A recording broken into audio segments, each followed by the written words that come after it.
Kung gusto natin umasenso bilang isang bayan, kailangan tigilan na po natin yung ganong klaseng ugali, ganong klaseng pamaraan. Di ba, minsan, dami natin napapanood sa balita. Minsan, sa totoo, hindi na natin alam kung anong totoo sa hindi sa mga napapanood natin sa news, sa nasyonal.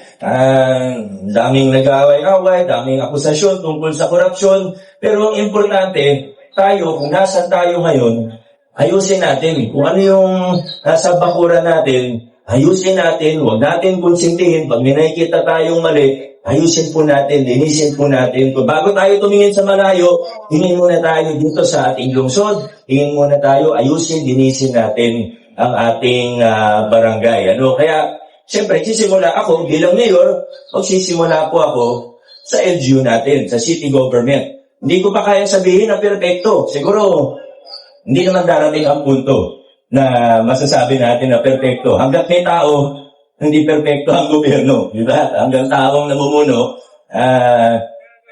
talagang nagkakaproblema. Minsan may makikita kang parang mali o hindi tama. Pero importante, aktibo tayong nag-aayos, naglilinis, at pag may nakita tayo, hindi natin nahayaan. At syempre, kung totoo yan sa city government, totoo rin po yan sa pamahalaang barangay. Pag may nakita po tayo, kahit kaibigan natin, kahit mahal natin, kahit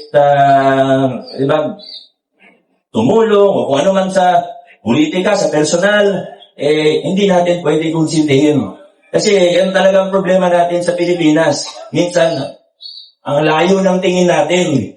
Pag may nakita tayong korupsyon na malaki sa ibang lugar, galit na galit tayo. Pero pag dito sa atin, hinahayaan, kinukonsinti natin. Kung gusto natin umasenso bilang isang bayan, kailangan tigilan na po natin yung ganong klaseng ugali, ganong klaseng pamaraan. Kung may nakita tayo, malaki man o maliit, ang problema lang sa kaso ng Barangay Manggahan, medyo malaki talaga yung mga nakita natin. Para sa kaalaman po ng lahat, hindi po natin nahayaan, hindi po natin babayaan. Magalit na lahat ng tao, basta gagawin natin kung ano ang tama. Tatayuan natin kung ano ang tama. Yung mga nakita nyo pong admin case na nakasalang po sa sanggunian, sa totoo, yun pa yung pinaka-list. Yun pa yung pinakamababa. Kasi syempre, kung yung pinakamaliit, yun yung pinakamadaling isalang kaagad. Naging case build up po tayo, nag-due diligence din tayo, nag-evidence build up po tayo, dahil medyo malaki po yung mga pinag-uusapan natin, multi-million pesos, at hindi natin pwedeng hayaan. At ako naman po, bagamat may mga sumusubok na lumapit, kausapin ako, okay lang naman sana, wala naman masama mag-usap. Pero ang mahirap kasi minsan, pag yung kakausap sa'yo, malakas gumawa ng kwento at mahilig gumawa ng kwento. Kaya para wala nang tanong, wala nang question, basta hindi kami nag-usap, period. Kahit hindi kami nag-usap, period. Ang hirap kasi mag-usap ka, tapos paglabas ng opisina, sasabihin, ay, sabi ni Mayor, okay na. O sabi ni Mayor, ganyan na. Nabiktima na ako ng ganyan ilang beses na. Hindi na ako papayag na magamit yung pangalan ko para madali, para simple, para katotohanan ng mangibabaw. O basta, hindi kami nag-usap. Kung anong nakikita natin sa ebidensya, yun po ang uusad. Wala tayong papanigan, wala tayong kakampihan. Kung ano yung katotohanan, dun po tayo. Sana malinaw po yan sa lahat ng taga-barangay Manggahan. Maraming salamat po sa inyong lahat. Lagi po natin tandaan yung mga mabuting pagbabago na gusto natin makita sa ating barangay, sa ating lungsod, maging sa ating bansa. Hindi po yan mangyayari sa teorya lang. Hindi po yan mangyayari sa social media lang. Hindi yan mangyayari dahil pag may nakita tayo sa malayo, yan yung kailangan kung nasaan tayo. Magsimula tayo sa ating sariling bakuran. Pakilala natin ang pagbabago. Gawin natin ang lahat ng mga kaya natin. Hindi man natin kaya iperpekto, importante lumalaban tayo para sa mas magandang kinabukasan ng ating lipunan at ng ating bayan. Maraming salamat, Barangay Manggahan. Magandang umaga, Barangay Manggahan. Maraming salamat kina Congressman Roman at Vice Mayor Dodot sa kanilang magagandang mensahe at mga paalala sa akin.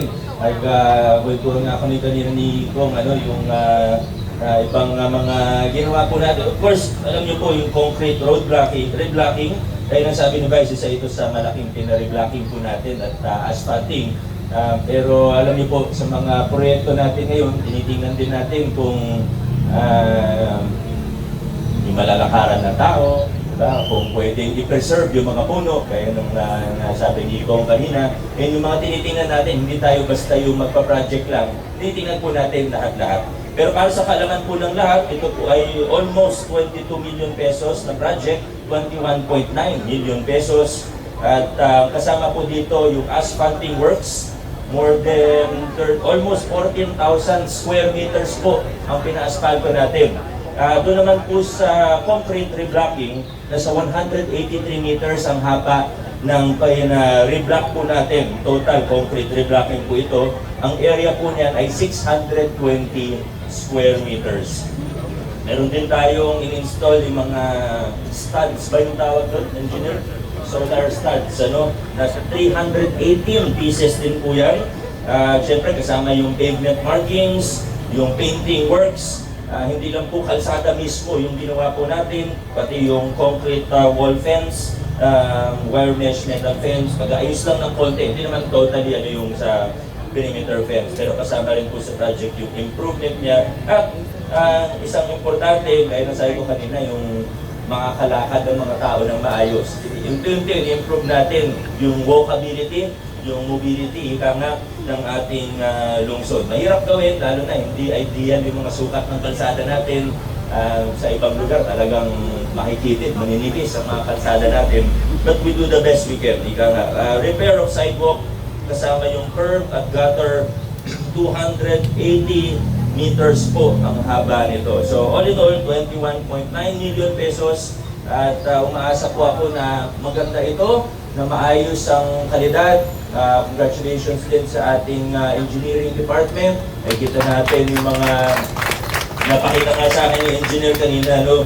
Pati po ito yung mga pictures ng testing nila. Alam naman po natin, di ba, sa unang phase ng pagbabago natin, binuksan natin ang building, inayos natin yung mga proseso, gumawa pa nga tayo ng bagong opisina na talagang yung mga experts sa procurement management office, inayos po natin. Pero yung pangalawang nangyayari, hindi naman natin nila lahat. May contractor na gumawa nito, maayos naman po yung track record niyan. Pero nakikita po natin sa ibang lugar, susubukan na pag walang nakabantay, medyo ninipisan ng konti. Pag sinabing 2.5 inches, baka gawing 2 inches na lang, bawasan na ng konti, baka wala naman makapansin. Kaya yung isang ginagawa natin, paayos pa yung track record ng contractor o hindi, mas nagmo-monitor na po tayo. Yung engineering mismo, ito yung mga picture, sinusukat nila yung, nasa na ba yun? Ito po, sinusukat nila yung asfalto, kung tama ba talaga. At hindi lang po engineering.